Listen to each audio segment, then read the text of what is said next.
I'm writing a memoir in part about my time as a firefighter. I thought you all might like to read an excerpt from a rough draft.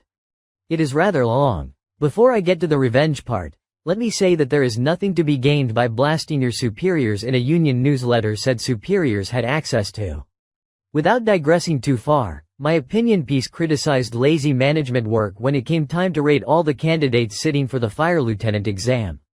Every candidate save for the few, fair-haired boys the fire chiefs wanted to promote were given the same promotional rating. It was barefaced favoritism for which the fire chief was forced to acknowledge, so my piece was right on the facts. But in identifying a broken culture that produced that shoddy managerial work, my newsletter article placed a big bullseye on my back. It led me to synthesizing this truism: unless you have a kill shot, don't take a shot. If you miss, you only give up your position. Indeed, I did. So, the revenge part dealt with being told that I didn't submit to my chain of command for direction on procuring a different kind of bunker boot that my physical therapist directed me to get. My PT explained that the standard issue rubber bunker boots firefighters stepped into before pulling up the bunker pants wouldn't cut it. She said I needed to go to leather boots that allowed the orthotic inserts she directed my orthopedist to prescribe to be permanently fitted, the boots to be speed zipped and my foot held firmly down upon the inserts. The sloppy fit of the rubber slip-on boots were not supporting my patellofemoral syndrome that caused my kneecap to cause my knee to lock. Shortly after being told by my PT that we were going to leather boots with speed zips and custom orthotic inserts, and weeks before the baseless charge that I did not seek chain of command authorization for the leather boots, I called the battalion chief's office for direction on how and where to get leather boots. "Go see Joe Schmo at ABC Fire Supply. They have leather boots," said the BC. My BC on my shift, the D shift, definitely had it in for me, presumably because of the union newsletter piece.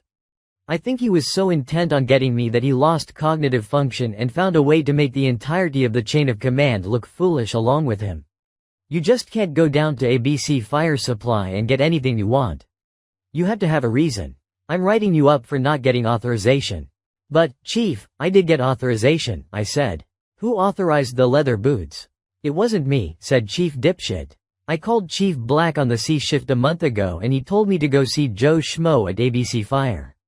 "Can you prove that?" "Well, why don't you ask Chief Black?" I replied.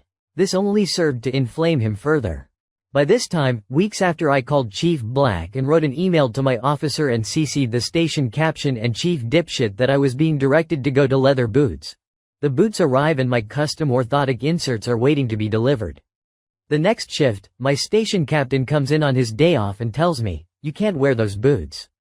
There is an investigation about insubordination and failure to follow the chain of command." "Who said you could get leather boots?" he asked. With a hint of standing my ground I said, "Chief Black directed me to go to ABC Fire and see Joe Schmo." "Well," said my captain, "don't wear them. But if and when you do, I think you'll find they are superior to the rubber boots." When I was training captain, all of the training staff were given leather boots and we all loved them. My back problems went away just switching over. They are lighter and you can climb ladders easier. They are great. I don't know why the whole department doesn't switch out to leather boots. Yeah, they are more expensive, but not in the long run. My leather boots are 5 years old and in that time I bet I would have gone through a pair of rubber boots for every year. So leather boots save money over time. Plus, they are a safety issue because you can run and climb faster and easier. After that conversation, I got to thinking that Chief Dipshit, the guy gunning for me, was the chief of training when my station captain was in training. Sure enough, I was able to confirm that he was wearing leather bunker boots, too. The next time I saw Chief Dipshit, I told him what my captain had said, that everyone in training who were issued leather boots raved about them. He begrudgingly exclaimed, "Yeah, I wear them too, they are pretty nice." A few days later, my PT had me into her clinic to fit the inserts into the boots and to lace in the speed zippers. It was a day off for me, and since the station was between the PT clinic and my house, I stopped into the station and wrote an email to my officer and CC'd the station captain and Chief Dipshit.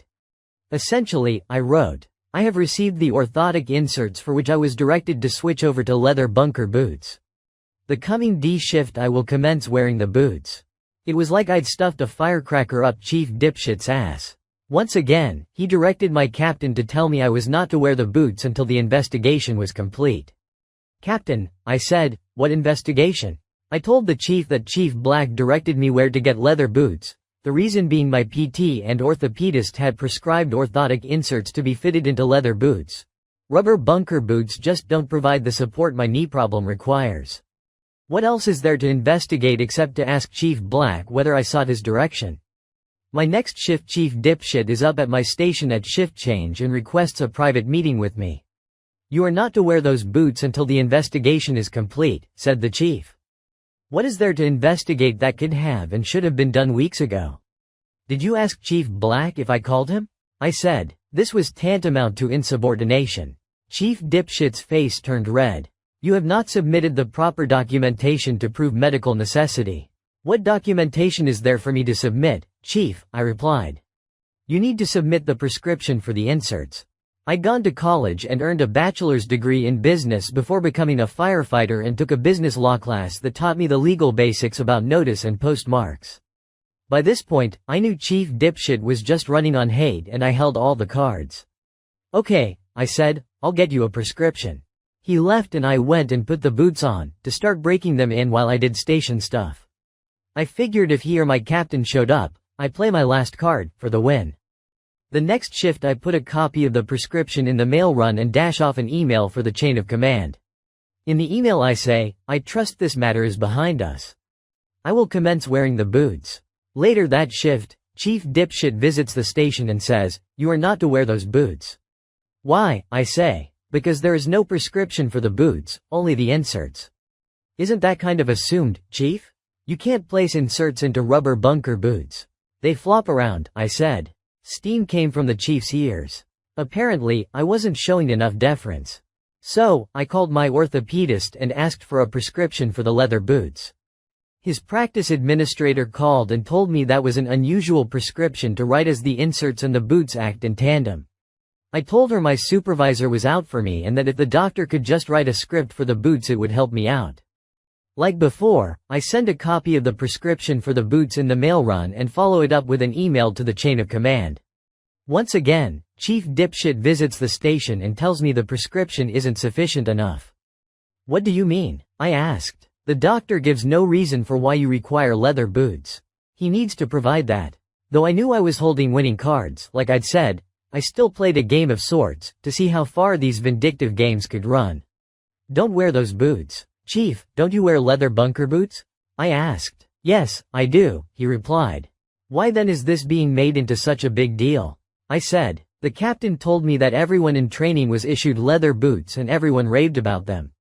Back and joint problems disappeared. He told me that you, too, had back problems like he did and that both of you saw them go away. It was fun to fire a shot across the bow, as it were."